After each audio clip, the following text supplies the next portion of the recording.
میں نے چائے کا کپ اٹھایا اور چائے سپ کرنے لگا۔ میری سوچ کا دائرہ ایک بار پھر چودھری باسط کے گرد گھومنا شروع ہو گیا تھا۔ یہ حرکت اسی کی ہو سکتی تھی، ایسے کمینے لوگ اتنی آسانی سے مطمئن نہیں ہوتے، لیکن میں اکیلا اس سے نمٹ نہیں سکتا تھا، اس لیے خاموشی سے مکان تبدیل کیا۔ مگر وہ اپنی حرکتوں سے باز نہیں آ رہا تھا۔ اسے سبق سکھانا ضروری ہو گیا تھا، لیکن ماں بہن کی وجہ سے مجبور تھا۔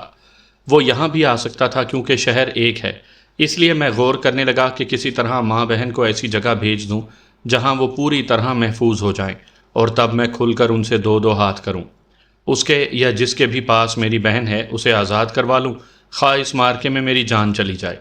بھائی، مرینا کی آواز نے مجھے سوچ کے بھنور سے باہر نکالا تو میں نے اس کی طرف دیکھا۔ پھر آپ نے کیا سوچا ہے؟ کس بارے میں نے نا سمجھی کے عالم میں پوچھا تو اس نے ہونٹ بھینچ لیے۔ میری پڑھائی کے بارے میں۔ تم پرائیویٹ طور پر تیاری کرو۔ میں نے چائے کا آخری گھونٹ لے کر کپ ٹیبل پر رکھتے ہوئے کہا، فیس میں جمع کروا دوں گا۔ مرینا چند لمحے میری طرف دیکھتی رہی، پھر اس نے اسبات میں سر ہلاتے ہوئے چائے کے برتن اٹھائے اور کچن میں چلی گئی۔ ان دنوں میں نئے سرے سے لایا عمل بنانے میں مصروف تھا۔ میری امی کی ذہنی حالت میں اب قدرے بہتری آنا شروع ہو گئی تھی۔ شاید یہ نئے ماحول کا اثر تھا، بہرحال یہ ہمارے لیے خوش آئند بات تھی۔ اپنی بوریت دور کرنے کے لیے میں نے ٹی وی آن کر کے ایک نیوز چینل لگا دیا۔ وہی ملکی حالات کے علاوہ ٹاک شوز، شوبز، سپورٹس اور کامرس کی نیوز چل رہی تھی۔ مہنگائی کے حوالے سے لوگ رو رہے تھے۔ میں چینل بدلنے ہی لگا تھا کہ اچانک سکرین پر بریکنگ نیوز لکھا ہوا آ گیا۔ پھر اینکر ایک معروف سیاستدان ایاز کے بارے میں بتانے لگا کہ اس کی نجی محفل میں نیم برہنہ رقاصاؤں کے ساتھ رقص کرتے ہوئے ویڈیو لیک ہو گئی ہے۔ پھر اسکرین پر ویڈیو بھی چلنے لگی۔ اس ویڈیو میں ایاز دکھائی دے رہا تھا جو نوجوان لڑکیوں کے ساتھ رقص کرنے میں مگن تھا۔ اس کی عمر 60 سال کے لگ بھگ تھی، لیکن وہ نوجوان اور نیم برہنہ لڑکیوں کے ساتھ بڑے پرجوش انداز میں رقص کر رہا تھا۔ وہاں موجود لوگ تالیاں بجا کر اس کی حوصلہ افزائی کر رہے تھے۔ سابق وفاقی وزیر کے ٹھمکوں پر ٹھمکے لگانے پر میرے چہرے پر بے اختیار طنزیہ مسکراہٹ آ گئی تھی۔ میں سوچ رہا تھا کہ اب اس کی خیر نہیں۔ پوری دنیا میں بے عزت ہونے کے علاوہ اس کی اپنے گھر میں بھی اچھی خاصی عزت افزائی ہوگی۔ میں نے دیگر چینل بھی بدل کر دیکھے، لیکن مجھے کسی اور چینل پر ایسی ویڈیو دکھائی نہ دی۔ شاید یہ ایکسکلوزیو نیوز صرف اسی چینل کے حصے میں آئی تھی۔ ویڈیو دیکھنے کے بعد میرے ذہن میں ایک منصوبہ آ گیا تھا، گو کہ اس منصوبے پر کام کرنا حد درجہ خطرناک تھا، مگر کیا کرتا کہ ہاتھ میں وقت نہیں تھا۔ میری معصوم بہن نہ جانے کیسی کیسی افتاد کا شکار ہو رہی ہوگی، اسی لیے میں نے چودھری باسط کا مکروہ چہرہ عوام کے سامنے عیاں کرنے کا فیصلہ کر لیا تھا۔ لیکن اس سے پہلے میں اس سے ایک بار پھر ڈیل کرنا چاہتا تھا۔ میں اس سے چودھری ساجد کے بارے میں معلوم کرنا چاہتا تھا۔ اب اگر اس نے مجھے نہ بتایا تو میں چینل کے رپورٹر کو ویڈیو دینے میں ایک لمحے کی بھی تاخیر نہیں کروں گا۔ چنانچہ میں نے یہ فیصلہ کرنے کے بعد مکان کی چھت پر آ گیا۔ چھت کی 4 دیواری کی لمبائی 4 فٹ سے زیادہ نہیں تھی۔ وہاں سے ارد گرد کے مکانوں کی چھتیں بھی صاف دیکھی جا سکتی تھیں، لیکن میری ایسی عادت نہیں تھی۔ میں نے سیل فون آن کیا اور چودھری باسط کا نمبر ڈائل کر دیا۔ چند لمحوں کے بعد دوسری طرف بیل جانے لگی، پھر چھٹی یا 7ویں بیل پر فون اٹینڈ ہو گیا۔ ہیلو، چودھری باسط کی گمبھیر آواز سنائی دی۔ علی بول رہا ہوں۔ علی، چودھری باسط کی اس بار چونکتی آواز آئی۔ کیا مجھے بھول گئے ہو؟ نہیں، لیکن تم نے مجھے فون کیوں کیا ہے؟ تم نے اپنے آدمیوں سے میرے گھر کی نگرانی کروا کر معاہدے کی خلاف ورزی کی ہے، اس لیے ایک اہم انکشاف کرنا چاہتا ہوں۔ میں نے کہا، کیسا انکشاف؟ پہلے یہ بتاؤ، کیا تم نے ایاز سیال کی ٹھمکوں والی ویڈیو دیکھی ہے؟ میں نے پوچھا۔ ہاں، میں بھی تمہاری ویڈیو لیک کر رہا ہوں۔ میں نے کہا، تو چودھری باسط کی کیا حالت ہوئی ہوگی میں چشم تصور سے دیکھ سکتا تھا۔ وہ تو گویا اچھل ہی پڑا ہوگا۔ کیا بکواس کر رہے ہو؟ وہ گرجا، تم نے تو ویڈیو ڈیلیٹ کر دی تھی۔ اس کی ایک اور کاپی اب بھی میرے پاس محفوظ ہے۔ میں نے کہا، میں تمہاری نیچر سمجھ گیا تھا اور جانتا تھا کہ موقع ملتے ہی تم مجھے نقصان پہنچانے کی کوشش کرو گے، اس لیے میں نے ویڈیو کی ایک کاپی محفوظ کر لی تھی۔ چودھری باسط مغلظات بکنے لگا۔ میں مسکرا دیا۔ میں نے ایک بار پھر چشم تصور میں دیکھا تو وہ خارش زدہ کتے کی طرح ہو رہا تھا۔ میں تمہیں دیکھ لوں گا، میں تمہاری ہڈیاں پسلیاں ایک کر دوں گا۔ اگر تم نے میری ویڈیو لیک کی تو اب تم مجھے نہیں روک سکتے چودھری، میں نے تلخ لہجے میں کہا۔ میں آج ہی تمہاری ویڈیو چینل والوں کو دے دوں گا۔ رک جاؤ، رک جاؤ، چودھری باسط منمنانے لگا۔ تم ایسا نہیں کرو گے، رک جاؤ۔ اگر تمہارے آدمی میرے گھر کی نگرانی نہ کرتے تو میں سمجھتا کہ معاملہ ختم ہو گیا ہے۔ مگر تمہاری ان حرکتوں نے میرے اندازے کو تقویت دی ہے کہ تم کتے کی دم ہو جو کبھی سیدھی نہیں ہوتی۔ تم جو کہو گے میں وہی کروں گا۔ میں کیسے یقین کر لوں؟ تم نے پہلے بھی یہی کہا تھا۔ ہاں لیکن اب میں تمہاری ہر بات مانوں گا، میں تم سے وعدہ کرتا ہوں۔ اس کے لہجے میں منمناہٹ بدستور موجود تھی۔ مجھے تو لگتا ہے تم سیاسی وعدے کر رہے ہو۔ نہیں، میں قسم کھا کر کہتا ہوں، چودھری جلدی سے بولا۔ تم جو کہو گے میں ویسا ہی کروں گا۔ تم بتاؤ تم کہاں ہو، میں تمہارے پاس آ جاتا ہوں۔ مجھے چودھری باسط کی کسی بات پر اعتبار نہیں تھا، اس لیے میں نے کہا، نہیں چودھری صاحب، تمہیں آنے کی ضرورت نہیں ہے۔ چودھری نے کہا، میں اس وقت اسلام آباد میں ہوں، آج رات کو واپس آؤں گا۔ ہم کہیں مل لیتے ہیں اور مل بیٹھ کر بات چیت کرتے ہیں۔ تمہیں چودھری ساجد کے بارے میں معلومات چاہیے نا؟ میں تمہیں اس کے بارے میں سب کچھ بتا دوں گا۔ تم نے تو کہا تھا کہ تم چودھری ساجد کے بارے میں کچھ نہیں جانتے، میں نے طنزیہ لہجے میں کہا۔ وہ میں نے جھوٹ بولا تھا۔ اس کی خجالت بھری آواز سنائی دی، لیکن مجھے نہ جانے ایسے کیوں لگ رہا ہے کہ مجھے تمہاری بات پر اعتبار نہیں کرنا چاہیے۔ میں نے کہا، میرا دل کہتا ہے کہ تم میرے ساتھ دغا بازی کرو گے۔ شاید چودھری باسط یہی سمجھتا تھا کہ میں اس کی بات پر اعتبار کر کے اس کے جھانسے میں آ جاؤں گا، لیکن اس بار میں اس کا پکا بندوبست کرنا چاہتا تھا تاکہ کوئی ابہام نہ رہے اور چودھری باسط کی ڈور میری مٹھی میں آ جائے۔ آخری بار اعتبار کر کے دیکھ لو، چودھری بولا۔ میں اس بار تمہارے اعتبار کو ٹھیس نہیں پہنچاؤں گا، میں سچ کہہ رہا ہوں۔ میں نے طویل سانس لینے کے بعد کہا، ٹھیک ہے چودھری، میں تم پر ایک بار پھر اعتبار کر لیتا ہوں۔ شکریہ، چودھری باسط نے کہا تو میں حیران رہ گیا۔ چودھری باسط مجھے شکریہ کہہ رہا تھا؟ یہ غیر یقینی بات تھی، تاہم میں نے پوچھا، کل ہم کہاں ملیں گے؟ جہاں تم کہو۔ میں سوچ میں پڑ گیا، پھر چند لمحوں کے بعد بولا، ٹھیک ہے چودھری، میں تمہارے گھر آ جاتا ہوں۔ میرے گھر؟ وہ چونکا۔ ہاں، کیا میں تمہارے گھر نہیں آ سکتا؟ میں نے طنزیہ لہجے میں کہا۔ چودھری گڑبڑا گیا، آ سکتے ہو لیکن… اچھا ٹھیک ہے، کل تم میرے گھر آ جانا۔ کتنے بجے آؤ گے؟ شام 5 بجے، میں نے وقت بتایا۔ ٹھیک ہے، میں تمہارا انتظار کروں گا۔ میں نے کال منقطع کر دی اور سیل فون سوئچ آف کر کے پتلون کی جیب میں رکھ لیا۔ پھر میں ٹہلتے ہوئے کچھ سوچنے لگا۔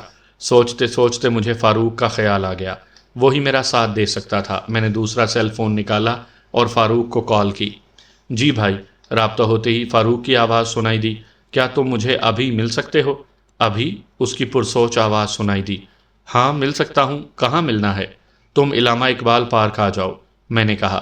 خیال رکھنا کوئی تمہارا تعاقب نہ کر رہا ہو۔ آپ بے فکر ہو جائیں بھائی، فاروق نے مجھے تسلی دی۔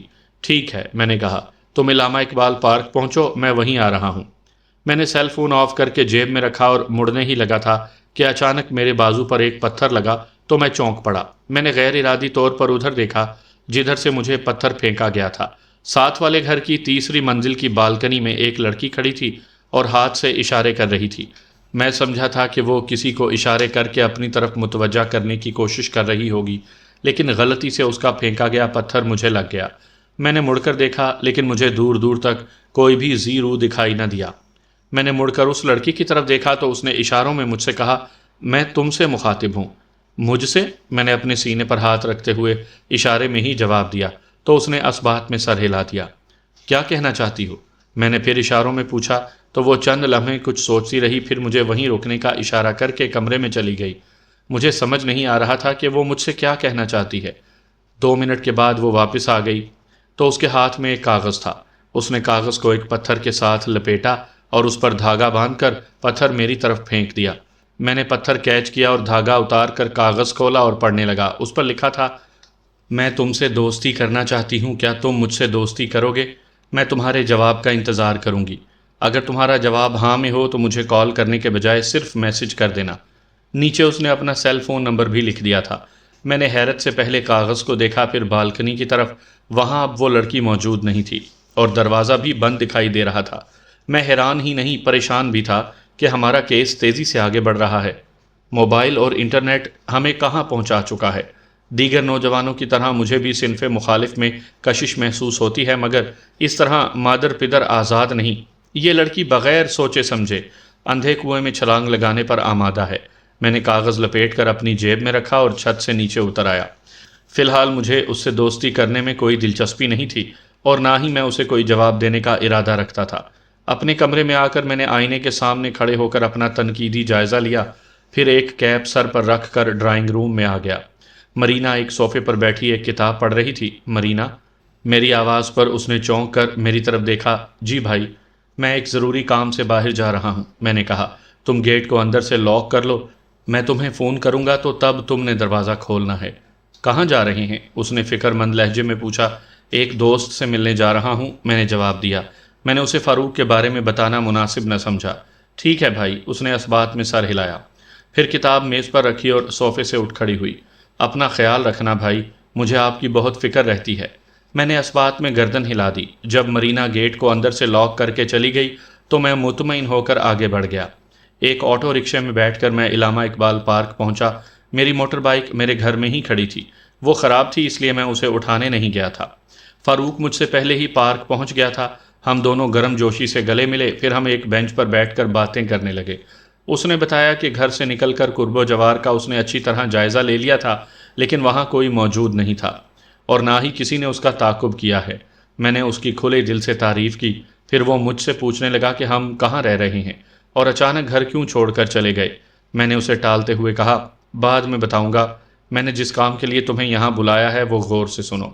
بولو بھائی۔ میں نے کل چودھری باسط سے ملنا ہے، میں نے کہا۔ جانتے ہو چودھری باسط کو؟ چودھری باسط؟ اس نے زیر لب دہرایا، پھر چونکتے ہوئے بولا، تم اس کی بات کر رہے ہو جسے سیاست کا بازیگر کہا جاتا ہے؟ ہاں وہی، میں نے کہا۔ میں نے تمہیں بتایا تھا نا کہ وہ اور اس کا بیٹا میری بہن کے اغوا میں ملوث ہیں، لیکن میرے پاس ٹھوس ثبوت نہیں ہے۔ میرے پاس چودھری باسط کی ایک ویڈیو ہے جسے میں اس کے خلاف استعمال کرنا چاہتا ہوں۔ میں نے چودھری کو یہی بتایا ہے کہ اس کی ویڈیو میں نے ایک نیوز چینل کو پہنچا دی ہے۔ ہو سکتا ہے چودھری کی تسلی کے لیے میں تمہیں فون کروں یا چودھری تم سے خود بات کرے۔ تم نے خود کو کسی چینل کا رپورٹر ظاہر کرنا ہے اور بتانا ہے کہ اس کی ویڈیو تمہارے پاس موجود ہے۔ پھر میں اسے اپنے پلان کے بارے میں مزید بتانے لگا۔ فاروق کے چہرے پر تشویش کے تاثرات ابھرے ہوئے تھے۔ بھائی، میں نے سنا ہے کہ چودھری باسط بے حد خطرناک انسان ہے، وہ سرسراتی آواز میں بولا۔ کیا آپ کو یقین ہے کہ وہ بھی روزینہ بہن کے اغوا میں ملوث ہے؟ ہاں، میں نے اس بات میں سر ہلایا۔ مجھے 100% یقین ہے۔ دونوں باپ بیٹا لڑکیوں کی سمگلنگ کرنے والے گروہ کے لیے کام کرتے ہیں اور میں چودھری باسط کے ذریعے اپنی بہن تک پہنچنا چاہتا ہوں۔ ہمارے درمیان اور بھی باتیں ہوئیں۔ فاروق مجھے محتاط رہنے کی تلقین کرتا رہا۔ اس نے ایک بار پھر مجھ سے پوچھا کہ ہم کہاں رہائش پذیر ہیں، لیکن میں نے ٹال دیا تھا۔ میں کوئی خطرہ مول نہیں لینا چاہتا تھا، میری فیملی محفوظ رہے، میرے لیے یہی بہت تھا۔ جب اس نے دوبارہ اصرار کیا تو میں نے کہا، بعد میں بتاؤں گا، اب میں چلتا ہوں۔ میں اٹھ کھڑا ہوا۔ فاروق سے مصافحہ کرنے کے بعد میں پارک کے خارجی دروازے کی طرف بڑھ گیا۔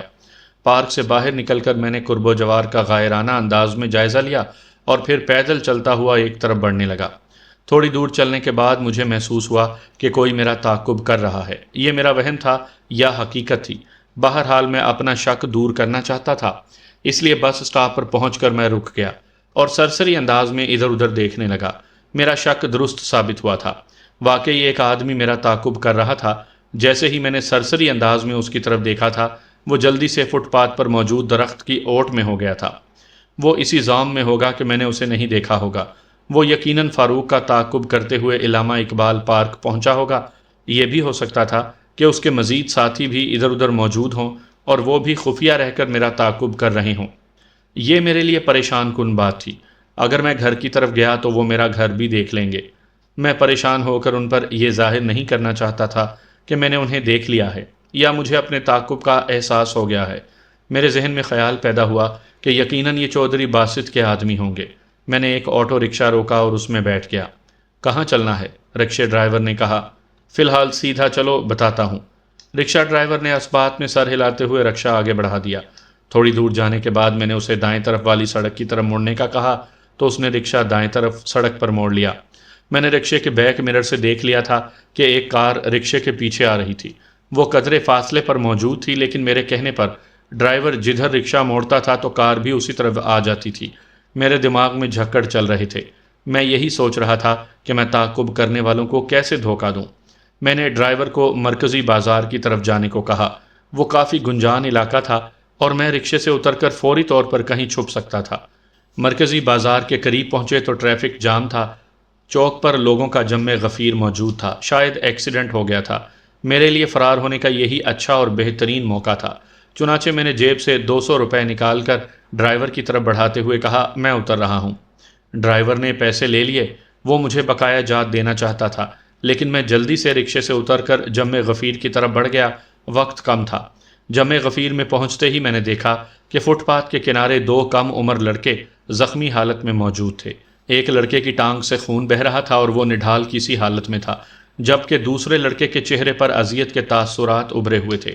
لوگ چہ میں گوئیاں کر رہے تھے۔ کچھ لوگوں کے قریب سے گزرتے ہوئے میں نے سنا کہ تیز رفتار دو موٹر بائکس آمنے سامنے سے ٹکرا گئی تھیں، جس سے دونوں لڑکے زخمی ہو گئے تھے۔ میں نے نامحسوس انداز میں مڑ کر دیکھا تو متعاقب کار میں سے دو آدمی نکل کر اسی طرف آ رہے تھے۔ ان کی چال ڈھال سے یہی پتہ چلتا تھا کہ وہ خاصے تربیت یافتہ ہیں۔ میں جمع غفیر سے نکل کر تیز تیز چلتا ہوا مین روڈ کی طرف بڑھ گیا۔ ایک پیٹرول پمپ کے قریب ہی مجھے ایک اور آٹو رکشہ مل گیا۔ رکشے میں سوار ہوتے ہی میں نے ڈرائیور کو غریب آباد کالونی چلنے کو کہا اور اس نے رکشہ آگے بڑھا دیا۔ میں نے طویل سانس لیتے ہوئے اپنا سر رکشے کی سیٹ سے ٹکا دیا اور آنکھیں بند کر لیں۔ تعاقب کرنے والے پیچھے رہ گئے تھے، اس لیے اب ان کا مجھ تک پہنچنا محال تھا کیونکہ ٹریفک بلاک تھی۔ البتہ اگر وہ مجھے رکشے میں سوار ہوتے دیکھ لیتے تو یقیناً دوبارہ میرا تعاقب کرتے۔ میں جب گھر پہنچا تو رات کے 9:30 بج رہے تھے۔ مرینا کھانا تیار کر چکی تھی۔ میں نے اسے تعاقب کے بارے میں بتانا مناسب نہ سمجھا، ورنہ وہ خواہ پریشان ہو جاتی۔ امی، میں اور مرینا ہم تینوں نے مل کر کھانا کھایا۔ امی کھانے کے دوران خاموش رہی تھی۔ بہرحال کھانا کھانے کے بعد میں امی کو لے کر ڈرائنگ روم میں آ گیا اور مرینا چائے بنانے کچن میں چلی گئی۔ مجھے امی میں واقعی خوشگوار تبدیلی نظر آئی تھی، تاہم اداسی اور فکر ان کے چہرے پر بدستور موجود تھی۔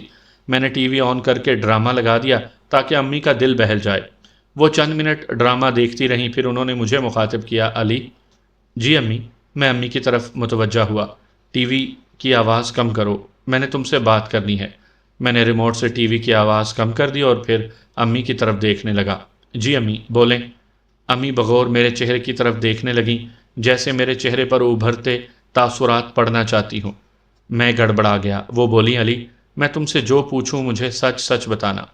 میں جانتا تھا کہ امی مجھ سے کیا پوچھنا چاہتی ہیں، تاہم میں نے ان کے ہاتھ اپنے ہاتھوں میں تھامتے ہوئے انتہائی ادب سے کہا، پوچھیں امی، آپ کیا پوچھنا چاہتی ہیں؟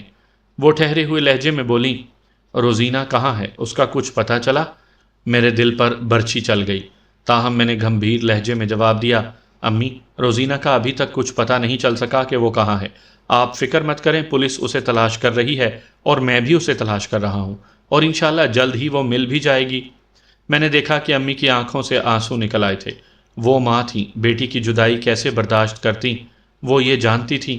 میں نے انہیں اپنے ساتھ لگا لیا اور تسلی دینے لگا۔ امی کو روتے دیکھ کر میری اپنی حالت بھی غیر ہو رہی تھی، اور اس لمحے میرے اندر ایک لاوا سا بھر گیا جو پھٹنے کو تیار تھا۔ میرے اندر چودھری ساجد، چودھری باسط اور شانی کے خلاف نفرت کی ایک لہر دوڑ گئی تھی۔ یہ وہ درندے تھے جو میری بہن کے اغوا کے ذمہ دار تھے، لیکن شومئی قسمت، میں ابھی تک چودھری ساجد تک پہنچ نہیں پا رہا تھا۔